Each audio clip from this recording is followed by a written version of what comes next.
We are back. You are watching the playoffs of the 150th Yu-Gi-Oh! Trading Card Game Championship Series Tournament in Columbus, Ohio. We're down to 16 duelists left.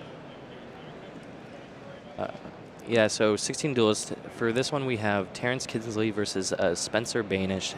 Terrance Kinsley is the one who finished first place in Swiss, going completely undefeated throughout the Swiss portion of the tournament, running Necros.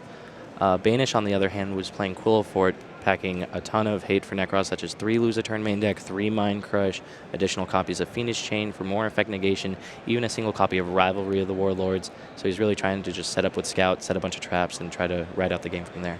Warlords is particularly useful here because it stops those Senju plus Unicorn plays from turning into something nasty like Evil Swarm Exiton Knight. Indeed, he has to clear away his Senju if he uses it to then summon another ritual monster, which is going to be pretty important. We've seen quite a renaissance from Clifforts, really. A lot of people thought that they were completely gone after April 1st, but they're back, and with the help of Lose One Turn, they have taken this tournament by storm. Yeah. In addition to the Lose One Turns helping out, I think a lot of players have shifted away from Quillfort Disc and towards Quillfort Stealth. We saw Benedict Junct, who had a lot of success throughout the Swiss portion, run 3 Stealth 1 Disc, and so is Beinish. And I think that's primarily because Quillfort Stealth allows you to have a stronger turn one where you can Pendulum Summon your monsters, equip a Sacrifice, tribute it for Stealth, to use Stealth to bounce back up your Scout and get an additional search.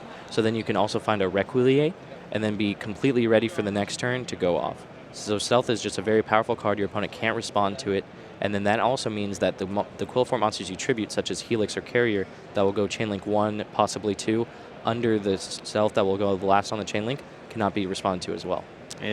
Very true. Quillfort Stealth's ability, that's an extremely powerful ability. We saw that on Super Polymerization back when that was legal, which it is no longer. Yeah, anything that says that you just cannot respond is usually going to be some type of powerful effect. We even saw people run Spiritualism. Yes, actually. About a year ago to bounce cards back to an Infernity player's hand. Especially at the World Championship, I think that came out in much more... it was very much more so popular, the World Championship, than it was at our NAWCQ or any WCQs for that matter. Infernity was a much bigger factor in that special format. Exactly, for that tournament. Because of the mixed forbidden limited lists. Yeah, looks like we are about ready to go. Kinsley takes a look at a couple ritual spells, a couple monsters. I believe he may have drawn a copy of Maxi, which might not necessarily be the best card in this matchup. However, much like how Shadal can use their hand traps as fusion materials, Necros can tribute away their Maxis and effect those for Necros of Valkyris when they don't need them. So I don't necessarily think drawing the Maxi is the worst here. Upstart Goblin gains 1,000 life points for Kinsley, and Beinish draws 1 card deeper into his deck. And he seems to have found his Quillfort Scout. Yeah, the key to this victory. It's also interesting that Beinish is using effect veilers in addition to Fiendish Chains, Lose a Turns, and all this other effect negation. It seemed like before Quillfort wasn't particularly interested in playing cards like Effect Veiler because they want to go first, so they'd rather just play trap cards. But the flexibility of cards like Effect Veiler versus side deck cards like Danko, Sekka, Fairy Wind, Mystical Space Typhoon, all this spell and trap card removal that's super strong. Effect Veiler can sometimes get you out of situations where you can Effect Veiler a Danko, Sekka, and then suddenly all your traps are live to respond with. So it's very interesting. So he opens Quillfort Scout into Quillfort Monolith. And he already starts off with the Pendulum Summon. That's Stealth and Helix. Tributes them both for Stealth. Picks his Scout back up. And replays it. He's going to pay 800, and he's either going to search Requiliate here or Quillfort, what's it called? Sacrifice. That's the card. He goes for the Requiliate here. It's important to have monster effect negation early on in the match against Necros. Yeah. Like really, if you break it all down, there's only 2 really threatening things that will kill you when you're playing against Necros. One is Trishula, which they'll try to hit you with as early and often as possible. And the other is Exiton Knight, which they'll drop on you if you try to play all of your cards to play around Trishula. Exactly. From the Quillfort standpoint, those are most definitely the key cards. Terrance, Kinsley drew a Mystical Space Typhoon for turn, so that's really going to help against the Requiliate. So that's good that he found spell and trap card removal so soon, but it's arguable whether or not he might want to use it on the Quillfort Scout. But because Beinish drew 2 cards off the end phase from Quillfort Monolith, he might be less interested in getting rid of Scout, and that seems to be his plan. That's the other thing with Effect Veiler. If you draw a trap in the end phase with Monolith, you can't play it that turn. You can't set it. But if you have Effect Veiler in your deck, you can draw into that and use it on your opponent's turn. Right here we see Beinish choose not to Effect Veiler the Manju on the search, and that's because he's trying to save it for Necros of Trishula. And he knows that Necros of Trishula or Exciton Knight, as you mentioned earlier, are the cards that will really just beat him. And whether or not he stops a Manju might not necessarily be that important because the rest of Kinsley's hand could be strong enough that he's still able to make one of those plays. It's very much the same reason why you don't negate the first ritual spell they play. Exactly.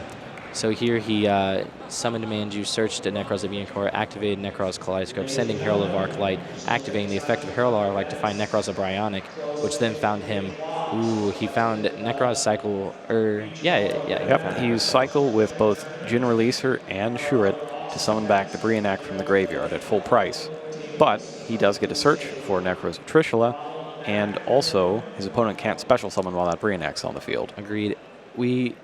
It's interesting here because if Kinsley played a card like Karen Gorgon, he could have overlaid the two monsters to cause Effect Veiler not to mitigate the Trishula's effect.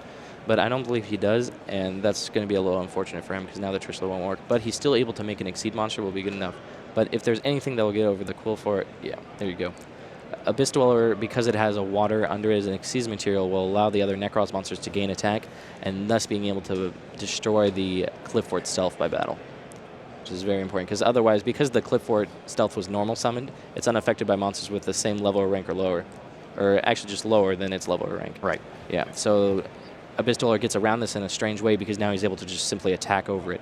And he's used Jin on the Necros Bryonic, which means without removal, Beinish would be in trouble, but he has Raigeki. Speaking of removal, it's that Raigeki. It keeps showing up when everybody really doesn't want it to. Yeah. And with a full extra deck of Pendulum monsters and a Cliffort Scout up. Yeah, that's probably going to be it. Yeah. He should be able to do 9,000, right? I'm pretty sure. Especially, you see him considering using the Upstart Goblin here or not, and I think he's trying to just calculate whether or not he can beat Kinsley because he did Upstart him the previous turn, so he's already at 9,000. So it's interesting whether or not he may be able to do 9,000. I'm sure he can, involving some play with Cliffort Disc, but we'll see what happens. Yep. Yeah, he searches right for the disc. You can just Pendulum summon basically all of his monsters, then tribute 2 of them for the disc to get 2 more. No cards in Kinsley's hand, so there is no Valkyrus. It's just a matter of whether or not he plays it right. Yeah. I'm pretty sure he seems to have it down, though. His turn 1 play he made very fast, knowing that he was going to bounce up his Scout with the Stealth. And then here he seemed to think for a matter of seconds before searching the Cliffort Disc. So it seems like he should know what he's doing. He might use Pendulum summons for 3, then Tribute summons Helix. So there he destroys the Cliffort Monolith because I assume he's going to find a monster to place in the Pendulum Zone to increase his own monster's attack, which will then be able to boost his monsters enough to where he might be able to win the game. Is there a reason to do that instead of just summoning all 3 and the Cliffort in his hand that was not disc, and then just Tribute summoning the disc? I don't think so, because even if you add 300 attack to all the monsters, that's still only... It's a maximum of 1,500 if he uses all of them. The normal summon Cliffort has 1,800 attack. Right. So I believe it is... Yeah, it was unnecessary. And very quickly, Spencer Beinish takes down Terrance Kinsley in the first game. And that was one that was really fast and furious. No holds barred on that. They both just did the most powerful things their deck could possibly do. Kinsley ginned his opponent, tried to Trishula him, put 4 monsters on the board after Beinish summoned a Stealth to reuse a Scout, set a Recreate with another card in hand, drew 2 cards off Monolith. We really just saw both decks at full power right there. Even though Beinish didn't draw a ton of traps, he just needed one to deal with that got traded away for MST, and then the key Effect Veiler to stop the Trishula, which he was saving. And the thing with, like, if you're getting it into just a straight-up power battle, can you really beat any Pendulum-based deck since it has essentially infinite monsters? No, actually, see, I've talked a lot this weekend about how good the Necros deck is at managing resources. Because you have the ritual spells that you can banish from your graveyard to add additional copies, and then cards like Shrit Strategist and the Necros, you can always kind of find more things to do, and same thing with Herald of Arclight. But Pendulums inherently are designed to be a very resource-based engine because they go back to the extra deck, which you can just Pendulum later. So unless you're banishing them somehow, they really have such a strong late game as long as they can assemble the scales. So I guess putting it simply, Necros is great at finding new things to do. Pendulum decks don't need to because they just do the same thing forever. Kinda, yeah. And Clifford Scout is kind of the marquee card of this because it's able to search whatever you're missing for your combo, or just find a trap card. Clifford Scout is really the key reason why this particular pendulum strategy is so successful. Assemble all your other scales, get extra monsters, power everything else up, find negation, get more normal summons. Yep. It does everything It for is a very reasonable 800 life points a turn. Yep, the true multi-tool. Side deck wise. Side deck wise, Kinsley has copies of Typhoon, the trap card. It's the Battle Pack 3 trap Correct. card. It says if you control no spell or traps and your opponent controls at least 2 or more, you can activate it from your hand to destroy a face-up spell or trap. You can also just use it as a regular trap card to destroy a spell or trap. The first effect involves using it from your hand. So if you meet all those activation requirements, you can use Typhoon at the same spell speed 2 trap speed from your hand during either player's turn. But if you can't meet those conditions, you can just set Typhoon and use it simply as a Twister-esque effect, destroying any face-up spell or trap. So that means if Beinish tries to go off like he did before, where he puts 2 scales, goes to Pendulum, if Kinsley opens a Typhoon, he can just Typhoon the Scout and then kind of break up what Beinish is trying to do, which Beinish will probably not try to play around or even expect. Because even though the card Typhoon has seen some play, it isn't very heavily played, and Beinish can't pass up doing his most powerful thing turn 1 against such a fringe side deck card. Right. He's probably thinking more in lines of Ghost Ogre and Snow Rabbit, which would have to be used immediately against the Scout instead of waiting for the Monolith or Exactly. the second pendulum. Exactly. If there's any card that Coldfort really needs to worry about, it's Ghost Ogre and Snow Rabbit. However, that card is also not very popular this tournament. Kinsley also has there's side deck copies of Danko Seko, which I assume will come in just as additional trap negation. But we mentioned earlier how Beinish has effect veilers, which is a pretty good way of dealing with Danko Seka, because even if Danko Seka negates all your traps, when you actually want to respond to something, you can just effect veil the Danko Seka, and suddenly your traps are live for that turn. Now, something that we've seen a few times throughout the tournament so far, and it's just completely wrecked people every time it's hit play. Spencer Beinish has 3 copies of Necro Valley in his side deck. I assume that will come in. Oh, we see Kinsley open a copy of Typhoon here. Yep. But yeah, Necro Valley is very, very good against Necros because it makes it so they can't banish their spells to add more copies. They can't use Necros Mirror to banish cards from their graveyard. They can't resolve the effect of Necros of Trishula because they can't banish cards from their opponent's graveyard. And all these other things, you can't activate Necros, or you can't special summon from your graveyard with Necros Cycle. There's just all these ways that Necro Valley affects what Necros can or can't do. And it's just an additional card to hinder their performance, such as lose a turn. So much like his strategy in Game 1, Beinish has the same strategy going in the side deck games, but with more effective cards at it, such as Necro Valley. And speaking of Necro Valley, there it is. Doesn't look like he's got any monsters, though. Yeah. 4 cards face down. This is usually the issue with decks that are very dense in cards like Necro Valley, lose a turn. They're not very proactive, and thus, because their deck is so dense with cards like this that aren't threats, they will tend to just draw hands where there's no good action. Clifford has a bit of a better time at this because a single Scout can get you whatever you want. However, unless they find the Scout, it's not going to be the best. Senju of the Thousand Hands is summoned, activates its effect, and Rivalry of Warlords is chained. Typhoon is chained from the hand after that, and everybody has to take a quick look at it. It's the Shatterflail version, very fancy. Yeah, quite fancy. How do you feel about Beinish preemptively activating the Rivalry there versus chaining it to a ritual spell? Does that affect how Rivalry works at all if you're chaining to a card that's already resolving? It actually does. It makes it so you can tribute away the Senju for a Unicorn, for example? Right. Okay, yeah. So I'm sure Beinish realizes that, and that's why he did it preemptively, because even if Kinsley activates a Necros Kaleidoscope to try to summon a Unicorn using Herald of Arclight and chains Rivalry, just putting out a 2300 monster might be a big enough threat where Beinish still needs to be worried because he doesn't have any defenses. Correct. Or at least defenses that can deal with the 2300 monster. And any monster he plays is only going to be 1800 and just get run down. Exactly. Clausulus is the search, followed by Clausulus effect being used to search for Necros Cycle. Cycle is activated.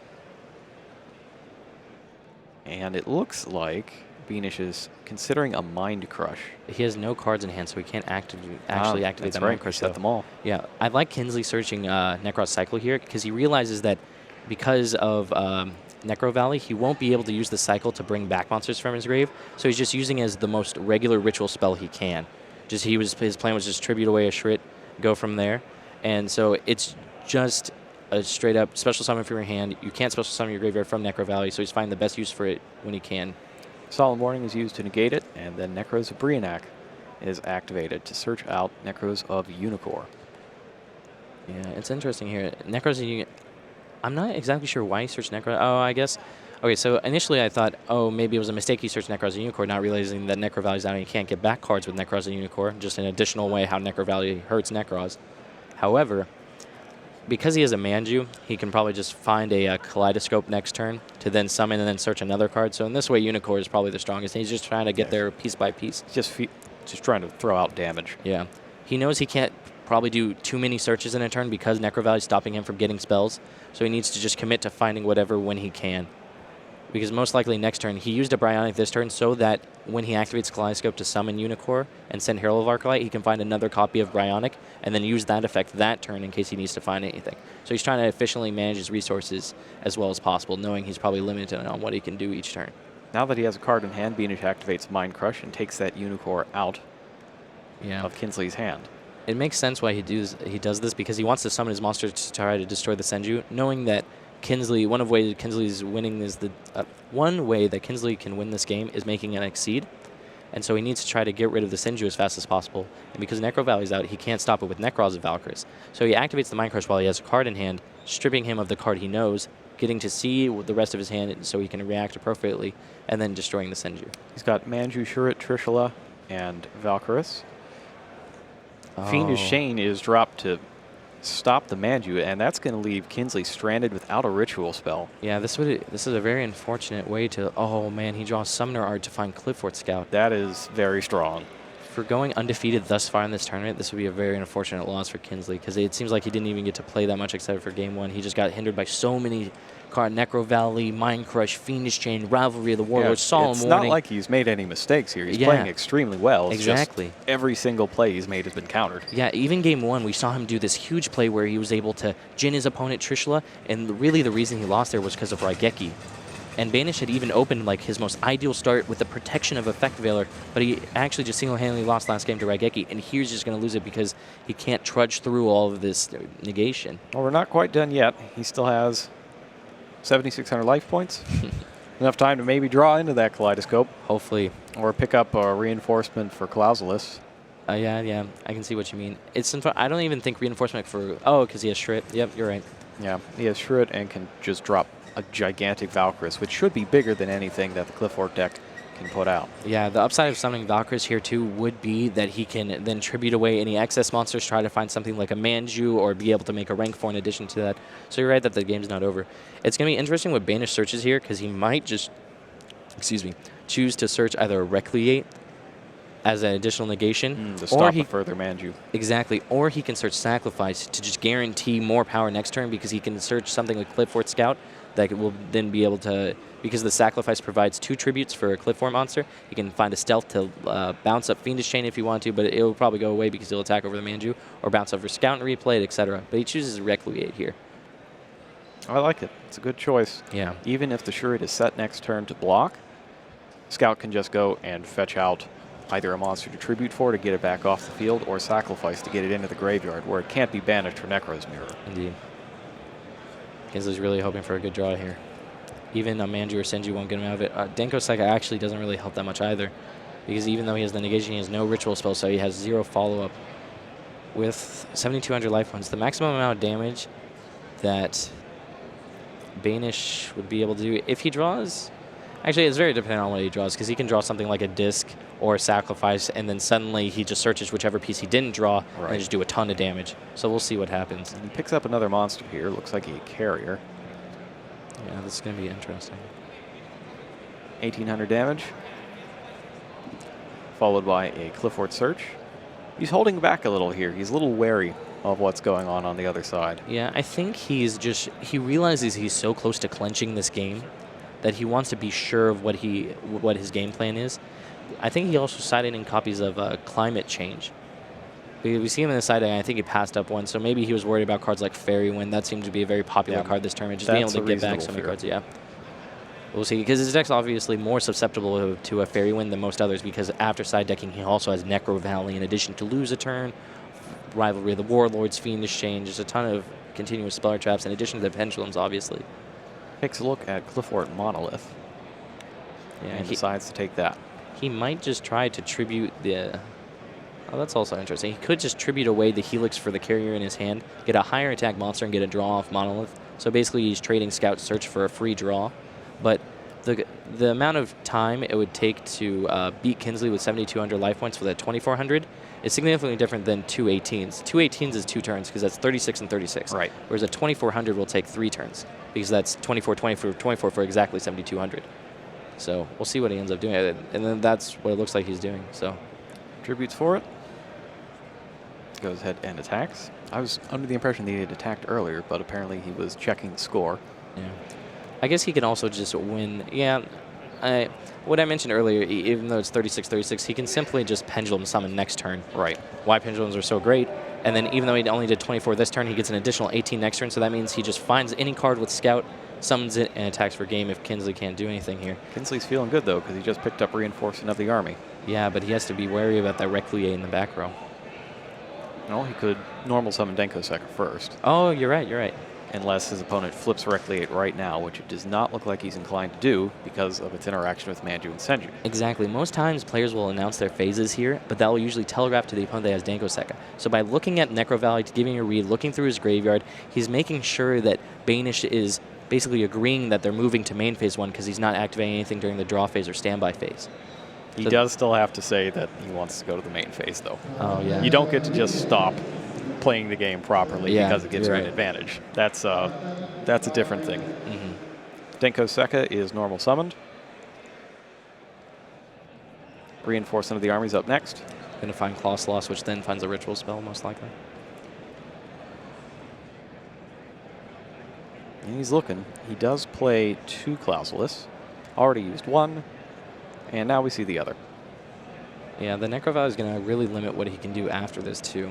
Just he's locked down on resources so badly from it. It's crazy. I think the game plan here is summon big monsters, swing for fences. Yeah. Draw more cards. Hopefully he can get rid of the Quillforce Scout. He can... oh, no. Yeah, he still can't even use Necros of Trishula here because of the Necro Valley. So he's still just hindered so badly. He'll probably end up summoning the Valkyris, I guess, and tributing away the Trishula and whatever he searches off of the Shrit, assuming he has another target. Cycle is activated. Shrit tributed, Valkyris to the field. And he certainly thinks he's got another target. He's probably has Brionac. No, I think he has a Necros of Trishula at least, but he also has Brionac. Yeah. Goes for the Brionac.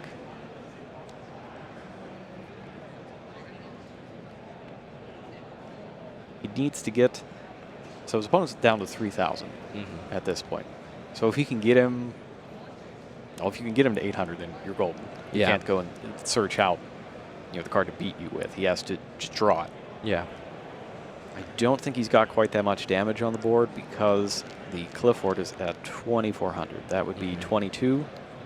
No, it would be 22 right now. That could get him to exactly 800. Yeah, I think searching Brionac there might not have been... Oh, I guess... Okay. So here he searches Brionac to find Unicorn, and then I assume he's going to try to tribute the Necros of Trishula from his hand to find a ritual spell. But I think he could have just searched the second copy of Trishula and tributed both away to try to draw cards. Right. But in this way, he's basically just saying, like, if I find a Kaleidoscope, then I can summon my Unicorn and have game. So let's see what he drew. It's a copy of Manju. Already used his normal summon this turn. Yeah, see, even here, he can attack over, deal damage, but the fact that Clifford Scout is still in play and he has a full extra deck is really just... The extra deck is the thing that really probably going to get him. Yeah. And Beinish finds a copy of Effect Veiler, so even something like Denko Second now isn't that bad, even though it probably won't live, but now he can't get surprised by an Exciton or a Gaga Cowboy. Anything like that, the Effect Veiler is going to mitigate. He already had a Clifford Stealth in hand. That was the card he drew off Monolith last time. And he Pendulum summons both monsters from his extra deck and then tributes both of them for Stealth. Yeah, he's too low to pay for Scout. I didn't initially realize that. I just thought about 800 as being in the range for Gaga Cowboy, but not that he wouldn't be able to pay for Stealth. The Monolith will give him 2 draws, too. That's so strong. 2 free draws, an Effect Veiler already. That Valkyris is useless to Tinsley in his hand because he can't use the ability. Exactly. The question is, does he want to kick the Sekka back to the hand, which is what he chooses to do here, or run it down so it can't be played again next turn? Yeah. I think that's also an interesting decision here. I think Beinish realizes that there's a good chance that Kinsley doesn't have any more ritual spells or can't summon any more monsters, so the Denko Sekka isn't actually that threatening. Right. He'd have to summon the Denko Sekka instead of the Manju in this case. There's also one card he could lose to there, even though it's not very played in Necroz. Like, if for whatever reason Kinsley had an Honest, I guess that's another reason to kind of do that, just play around the cards that you have no reason not to, but I don't think that was necessarily the reason for him to do that. He could also lose to Reigeki. Oh, yep. Draws 2 in the end phase and flips Recreate. And the Reigeki is not there. Oh, another copy of Necroz of Valkyries. What Kinsley can still do here is just tribute 2 level 4s to summon a Valkyrie, so he can tribute the Denko Sekka from his hand and the Unicorn. It's also interesting that Beinish here preemptively flipped a Recreate, which has a mandatory effect when a level 4 monster is summoned to negate its effect. So normally if you have it set and they normal summon something like Manju or Sinju, the Manju or Sinju has to go Chainlink 1, and then you can respond with Recreate by flipping it, which will then negate it. But because Recreate's already face up, it has to go Chainlink 1 because it's a mandatory, and then the optional effect of Senju kicks in, or Manju. Oh, man. Now, he could have stopped that. Yeah, if he would have held the Recreate. Well, there's 2 ways he could have stopped it. One, he still had Effect Veiler in his hand. And the other is he could have just waited on the Recreate. Yeah. Because he either summons Sekka and doesn't summon Manju, or summons Manju and gets Recreated. Yeah. There were numerous ways to win that. He probably should have. Most definitely. He either just, you're right. He could have taken either line where he either Effect Failures the Manju, Kinsley can't find the ritual spell to do anything, or he just waits on the Recreate. Even if Kinsley summons the Denko Sekka, he can still just Effect Veiler or whatever and then flip it. He can Effect Veiler the Denko Sekka and then flip the Recreate if need be. So the thing you have to watch out for here is after you realize that you've just given a game away that would have brought you into the quarterfinals, you have to make sure that you are in the right place mentally for this last game. Tilt is most definitely something that affects every competitive player in every aspect of every game. So you have to maintain that calm, oh, I made a mistake. It's okay. This is a new game. I just have to win this one rather than just dwell on that whole mistake last game, which can really affect you the next. You're completely right. It looks like he's not even going to go for a side deck. He is confident in his choices from last time. And this time he gets to choose who goes first. Yeah, I assume he'll just choose to go first again. It seems very common for the Quillafort to always choose to go first, and the Necros always choose to go second. So, in that way, Necros gets the chance to find their side deck cards such as Typhoon or more copies of Mystical Space Typhoon or whatever have you because they get a 6th card. And then Quillafort gets the chance to activate a Scout without being opposed and set all their trap cards before the Necros player can do anything. I actually think it's arguable that some Necros players should be considering going first just to set up something like Necros of Valkyris and getting to draw a bunch of cards because Necros of Valkyris will get you deeper in the deck the same way drawing a 6th card would.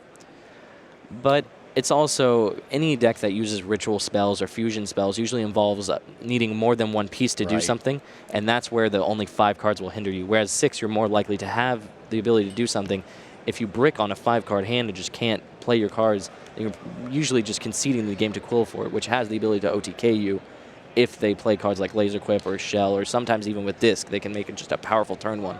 We were running some numbers back in the office on what are the odds that the average Necros deck will open with a combination that gets them to Kaleidoscope and Unicorn, either going first or going second with the 6th card. And the increase between the two is some astronomical number. I think it was about 40%. It went up from like 35 to 75. That's just off crazy. that 6th card.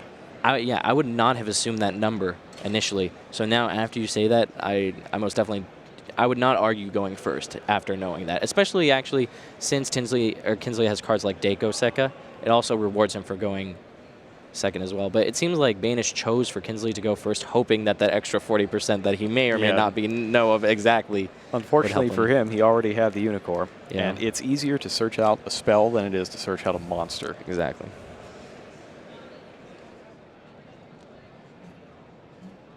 So he's got it. Necros of Unicorn comes down with the Herald of Arclight. Necros of Brionac is added to the hand and then discarded again, and replaced by Necros of Valkyrus. I really like that Kinsley went straight from adding Bryonic and then discarding it to search the other, rather than, because he already has the Necros of Bryonic, so he wants to make it seem like he might not have a second one. So he still showed that he was adding it and then just trying to increase the pace of play. It's interesting. It looks like he does have the second one. Yeah. And you wouldn't initially assume that because he searched a Bryonic. Beinish also has his ideal turn 1 play. Yeah, Cliff Scout, and a ton of trap cards and a monster already. Jeez, even though, but the Dango Sekka, I think it's really dependent on whether or not Beinish has an answer to Dango Sekka, whether it be preemptive or something along the lines of Solemn Warning. But I think the Dango Sekka is going to basically decide whether or not this game, because that many trap cards is a really, really big deal. And I don't think that Kinsley has that much spell or trap card removal in his hand. Yeah, no, but he's got a pair of lose 1 turns, and that's the kind of card that you want to just flip as soon as you can. I agree. Yeah, and the climate change here, I'm not even sure how much I like it, because it feels like you can just have another card that would just hinder your opponent rather than something that would like accrue, like, or get back your resources. Because you're adding cards back from your extra deck, right? Which you can pendulum summon anyway. But I guess the key cards you're trying to add are Monolith and Scout. Yeah, just in case they get blown up. Yeah, because they're much better as scales rather than monsters, so we'll see. He's considering between sacrifice and Reckley. That's usually the big choice turn 1, whether you want the additional piece of negation or the piece of protection on your monster that will also guarantee your search later. He goes for the Recliate. Yeah, the fact that he can't, I don't believe he can get over the Necrons of Unicorn is also a pretty big deal, because that leaves him with a level 4 face-up, threatening Exiton and every other Exceed. So we'll see what happens. Thing to watch out, though, for lose 1 turn is that the negation part of it is continuous. Yeah. So if you get that face-up, then Exiton's not going to be able to get you. Exactly. The only thing that Kinsley can do is make an Exiton and try to protect it with something like Necros of Valkyrus, because lose a turn only affects it for that turn, correct? Because they lose 1 turn? Correct. So, so then if the Exiton is able to somehow survive, then maybe he can use it later. The carrier decreases or increases attack, do you know? I cannot remember offhand. I always get the 2 mixed up. Okay, well, all we know is that there is somehow a 300-point change here. We'll look it up really fast, but like you said, Beinish during the draw phase is flipping lose 1 turn, playing around Dango Sekka, which Kinsley already has in his hand.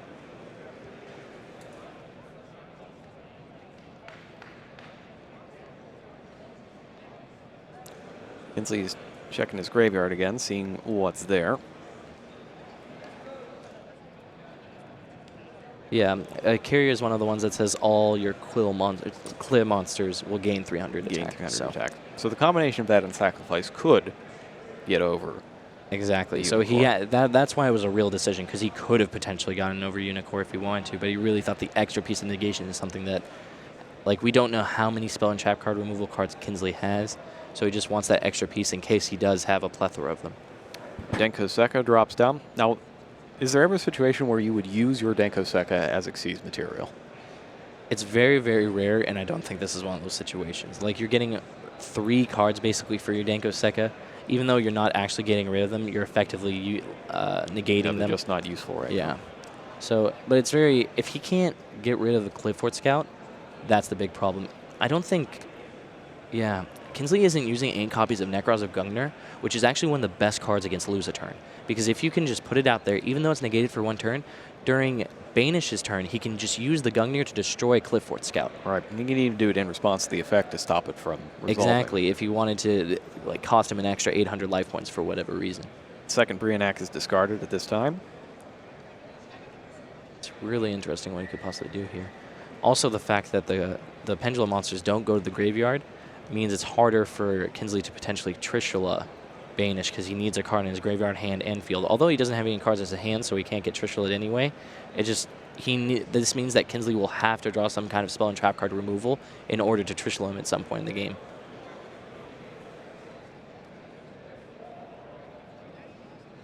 It looks like he's searched out Shurit. I believe he might have searched out Necros of Unicorn, maybe. Second Unicorn. All I know is he already had Necros of Valkyrie, so he feels very protected with his Dango Sekka. And I think that's going to be because the Denko Sekka is going to be so hard to get rid of, the only thing that Beinish can do here, it might be best for him to pendulum summon back the carrier and then tribute it away to get rid of the Denko Sekka because of Necroz of Valkyrie. So then at least he can put it back in the hand and maybe have another card to respond to it, something like Requiate or whatever have you. But I think that's the only way to really deal with Denko Sekka while Kinsley has Valkyries. He goes for stealth this time. Yeah. Does he have another monster in his hand? He might have drawn one. Maybe he would have been. He might have been lucky enough to draw Sacrifice, but we'll see. Oh yeah, it looks like another monster. It looks like a Scout. Does appear to be a Scout. That's interesting. And then that Gungner line I was talking about before would have probably lost Kinsley the game because he drew the second Scout. Just that's so interesting. Yeah, it looks like he's going to set up the stealth, so he's going to pendulum summon both. And then tribute them both. Yep. So that means he'll get to bounce away the Denko Sekka if he likes, as well as his Scout back up, and then reuse the Scout. But he's just going to bounce both and declare some attacks, it looks like. I think this means he's going to try to flip up Recluate as well, but I don't know why else he would do a move like this. It's very interesting. It seems like getting the extra card off Scout might have been better, but I guess putting both of the level 4s back in the hand so he can't just normal summon and exceed is also a big reason to do this. It's also worth noting that monster's at 3,100 right now, which is naturally bigger than all of the Necros at this point. Yeah, that's a huge chunk of life points. Yeah, and then here Recreate is going to stop Denko Sekka if it's summoned. Are we seeing any decisive armor anywhere? I don't believe so. I think Kinsley is... This seems to be a very, very popular trend where both decisive armor and Gungnir are the Necros cards that aren't normally included, or they're the ones that players really have to make a decision about including. Yeah. Kinsley's picked up a Typhoon. That's going to be a good one. That can answer the Recreate, which then makes the Denko Sekka very good. But because Beinish already has so many resources in his extra deck, he also has a Scout face up. It might be trouble. Kinsley may also be able to use the Typhoon on the Scout because Beinish has already gotten rid of one Scout by tributing it away. He knows that there's no more copies of Scout in the deck. So if he destroys it, that's all the search power that Beinish really has access to outside of a single copy of Sacrifice, which isn't the same amount of power as a Scout. Yeah, it's not immediate. Exactly.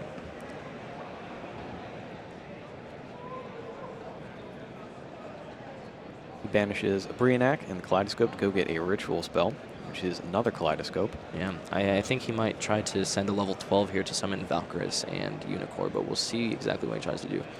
Yeah, Recreate on lose. Oh. He Typhoons to lose a turn, but he's met with the second. Yeah, out of all the cards you can Typhoon, obviously the one that he has duplicates of is not the best. That's super unfortunate because I think if Kinsley would have taken the line where he summons Denko, or he activates the Typhoon on the Reckley and then summons Denko Sekka, it might have been a little better. But I think that he realized that he needed his special summon monster effects to resolve. This is just so rough. This is such a complicated game state for Kinsley. Anything he special summons will get shifted into defense position. Yeah. He won't be able to, even if he had a way to make his monster strong enough to deal with the Clifford Stealth. Now, does he have a level 8 in his extra deck? No, I don't believe he does. Okay, that's so not a very popular choice. He couldn't drop the 2 Unicorns and then protect them with Valkyries. No.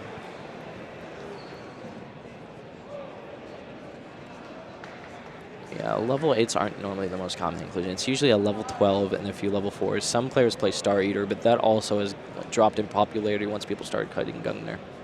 Even though I still think the level 11 is pretty important because you can summon a Colossalos as well as a Valkyries from your hand in case your hand's you need to draw more cards, etc. But yeah, 4s aren't very popular. Let's see what else he has extra. He goes ahead and sets a card face down. Does he have any traps in his extra deck aside from Typhoon? He's got Mind Crush. Yeah, Breakthrough skill. Well, skill's not useful here. Yeah, I don't think he would side in Mind Crush though, because from the Necros standpoint, you don't really mind what they're searching off Scout. You just want to deal with their trap cards. Right. If you can deal with their trap cards, you can deal with Scout, and that's what matters. So I think he probably just sent one of the mirrors he had in his hand to try to bluff, oh, maybe this is a Book of Eclipse. He also has 6 cards, so he's trying not to discard. No reason not to set it. But it's going to be, he's most likely going to mitigate the damage with Necros of Valkyries to ending the battle phase when a monster attacks. So We'll see what happens. This is still... this is really anyone's game. Such an intense game 3 after 2 game 1s that seemed fairly short. Scout searches, pendulum summon, 2 in defense mode. And then he's going to go ahead and tribute both of them off for another stealth.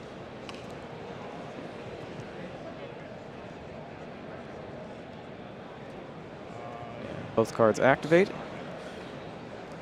He's going to destroy the spell, and Kinsley's not going to be able to respond because of stealth.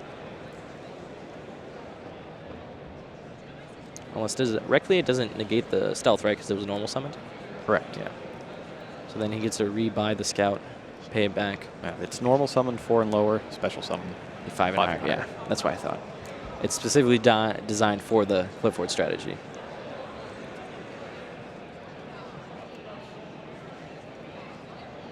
Now the obvious Valkyris is there. Yeah. Needs to do it, otherwise he's done.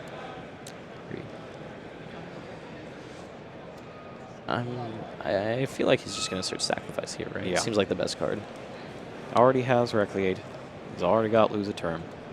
Is his last face down Climate Change? Is that what that was? I believe so. He could actually... I don't believe he plays 2 copies of Recreate, but he could search a second copy because the same reason when you summon the Manjir Senju, it'll go Chain Link 2 on top of the current face-up Recreate because it's a mandatory. You could flip a second copy to negate that Manjir Senju, but I don't think multiple copies of Recreate is a very common inclusion, yeah. Because they can just search the 1 copy with Scout. It doesn't seem like you'd need more than 1. All right. So it looks like he's picked up his 3rd Unicorn. He can actually activate Kaleidoscope to send a level 12 to summon all 3 Unicorns. It's a very rare occurrence, but most players realize that it's a thing, know it because it's this fabled triple Unicorn Kaleidoscope play, so I'm sure he sees it. First Unicorn is discarded to pick up Valkyris to help keep him in the game longer. And this could just be a case of, well, I'm just going to keep playing Valkyris every single turn until I come up with a Reigeki or something to beat you with. Exactly. This is exactly why cards like Danko Seka lose value in this matchup, whereas Fire Hand and Ice Hand are so strong against Cliff Fort. But, and he draws a Mind Crush. The Mind Crush seems kind of bad here, but he can actually just get a card off the Scout and then even get another card if he wants to tribute away his Stealth with the Sacrifice. This seems really good, actually, because he knows he has multiple copies of Unicorn and having bounced them back multiple times. So he plays into the Valkyris this turn. He can get his search, set Mind Crush, and then next turn, after the Valkyris is recycled again, assuming that Kinsley doesn't come up with anything better, he can knock it out and win the game. Okay, so time was just called, and it's a 3-turn end of match procedure because we're in single elimination rounds in Top Cut. It's also arguable that now, even before time was called, but you might want to save the Mind Crush, not use it on Unicorn, right? And then during your turn, you can Mind Crush Necros of Valkyris to make sure you can win the game. That's what I'm talking about. Yeah. The goal is to just use as many Kinsley cards as possible before you hit him with the Mind Crush. Yeah, I agree. I think, yeah, this seems really tough. Kinsley basically has 1 turn if he can't get rid of that Mind Crush, right? Because, he draws Mystical Space Typhoon. That's a card. He's in the lead, though. Yeah. So he might be thinking, all I need to do is defend myself for 1 more turn, since Beinish only gets this last one. It'd be very, very interesting if he read the Mind Crush and chose to Mystical Space Typhoon, the new set card. But I'm not sure if Beinish realizes that Kinsley already has copies of Necros of Unicorn in his hand, because that could also just end up disastrous. Quick count to see whose turn it is. This is turn 1 of end of match procedures. Kinsley leads 4,900 to 2,100. If he is still in the lead after the end of Beinish's turn, barring some sort of bizarre collapse where he inflicts massive amounts of damage to himself on his last turn, he'll be the winner and move on to the quarterfinal. This is so tough. Kinsley's really, really thinking about this. He knows that this is probably the deciding turn of this game. This is the most important turn he's played thus far. Yeah. Banishes Necro's Mirror and a Brionac. It's very rare that your whole entire tournament is on the line in 1 turn, because this just marks if he loses here, all of his other match wins don't matter because he's out of the tournament. So he really, really needs to figure out exactly what he wants to do. It's a high-pressure situation after you've been undefeated. Exactly. For the rest of the time. I mean, I'm sure he realizes how lucky he got in the second game, like narrowly clinching it.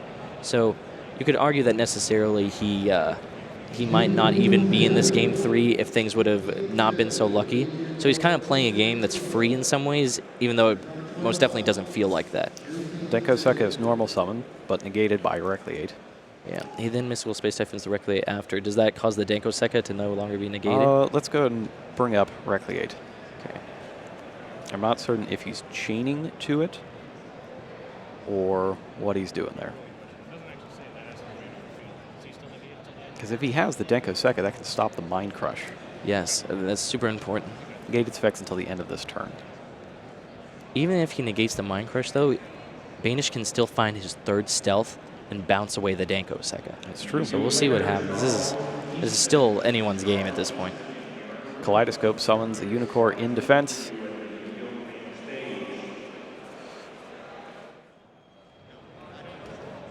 And it looks like he has gone for the wall-up approach. Yeah, I think it's fairly correct, but it's just he knows that he'll only need Necros of Valkyries for 1 turn. Right. So he's able to search whatever he wants as long as he gets the single copy of Valkyries. Because any card that gets rid of the first Valkyries most likely will get rid of the second because it's Mind Crush. Even if you activate a Valkyries and they change something like Book of Moon or Compulsory Evacuation Device, whatever it may be, to remove the monster from the field so the Necros Valkyries resolves without effect, you still can't activate a second copy because you still activated one that turn. So no point does the second one have value. Unicorn is discarded to bring back Valkyries. Cycle is played to tribute Shuret to put another Unicorn out in defense position. And the Shuret effect is activated. Kinsley certainly thinks that he's sure to win, that or he's been warned for taking too long to play. Could be either, we can't tell from where we're sitting. For Clauselus. He didn't add back a Valkyries this turn, right? It's just whole time it's been the one in his hand? No, he did add one back. Oh, okay. I think he might just summon it. Or is he going to summon the Clauselus? Yeah, see, he's just going to... This Mind Crush is going to be really good, but maybe he... Let's see, Beinish needs to deal 2,800 damage over the Denko Seka to tie it, right? And then he needs to deal 2,900 damage for hit to put himself in the lead, but Kinsley still gets an additional turn, right? Because he was turn 1? Correct.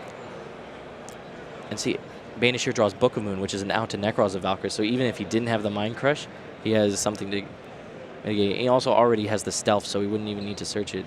It's also interesting here whether or not you pay for Scout, because paying for Scout is a huge price when you're in time. Another 1,300. Yeah. The attack of one of his stealths is 3,400. The attack of the other is 3,100. Yeah. 34 over 17 would only put Kinsley down to... Oh, I suddenly failed at math, but it's 2,500. And he would need 300 more. If he had another sacrifice, he could tie it up. Potentially. One thing very interesting that Beinish could possibly do is pendulum summon his monsters, then tribute away, I believe he has a Helix, I might be wrong, but if he tributes away Helix and then summons the Stealth, he can bounce back both of his pendulums and then be able to Exceed summon because he's no longer confined by the effects of the pendulum monster saying he can only summon Clear cards. And he has got Gaga Cowboy in there if he can get enough damage in. Does he have the Dark Rebellion Dragon? That's another card that can just do massive amount of damage from nowhere. But he does not have it, though. Volcasaurus. He does have both Scouts. Yeah. Well, he's also locked under his own lose a turn, right? True. So he can't even use some of these effects. True. He would have to somehow get rid of both pendulums and his own lose a turn and then Exceed summon. So it seems like a lot of hoops. Can't forget that guy. Oh, man. Yeah. So there's just so many hoops. That seems so unlikely. Goes ahead and activates the Scout. Yeah, I think he realizes that he just needs a search. This is his last turn. If he can find a way, it doesn't matter whether he pays for Scout or not. He's going to try to do as much damage as possible and see. Every monster must go. Yeah. He gets another copy of Carrier. I think he's going to use the Mind Crush here. Or actually, no, He's because of the Denko Seka, first. I was going to say, like, whether or not it's worthwhile. You have to choose basically how you're going to stop the Valkyries, whether it be with Book of Moon or Mind Crush. Right. And it seems like Mind Crush is the better one because Book of Moon can act as a defensive card later. So we'll see what happens. I guess Mind Crush is also a defensive card, but in a game where you're in time and it's very damage-based, Book of Moon seems like the safer choice.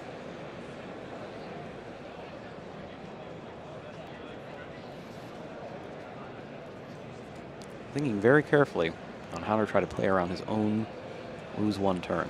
Yeah. All of his pendulum summon monsters come out in defense, right? So he can't even like just summon a bunch of monsters and try to win like that. All right. So he's got his third stealth in hand, it looks like. Yes, the third stealth and the Book of Moon. He's going to get a bounce with the stealth and a bounce with the carrier effect. So if he takes 2 monsters off the field, he takes 2 monsters off the field, including the... so he probably takes off Klossloss and the Dankoseka. And then... Actually, it's arguable that you leave the Klossloss, even though the Unicorn has less defense. Oh, that... What? Interesting. Yeah. I mean, now he still can't use the Mind Crush. He's just going to try to... Oh, he can just Bokomu the Dankoseka. I don't think he has enough damage. Yeah, neither do I. Now he has no cards in hand for the Mind Crush. He can't even stop the Valkyries. See, I think he realizes right there that, oh, no, the Recreate can give him cards in hand for the Mind Crush. Let's go ahead and look up climate change there. Oh, my bad, climate change. I thought it was Recreate. Climate change, I think, is up to 3 monsters from your extra. Yeah, add up to 3 face up. Here we go. Here's the attacks. Attacks again. Attacks for 34, but that's not enough. Yep, he needs 36, right? He paid himself too low. That's crazy. Yeah, I don't think he has enough. I completely forgot about the climate change being able to add more cards back from Mind Crush, but even then, I don't think it's... Yeah, I think he sees the writing on the wall. I think... I don't know. I assume those monsters over on the right are actually in his extra deck face up.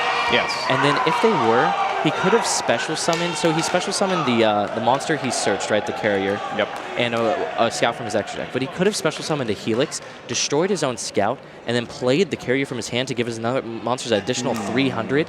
And how much damage was he dealing? He needed about 300. Yeah, so that could have been the difference. I'm not...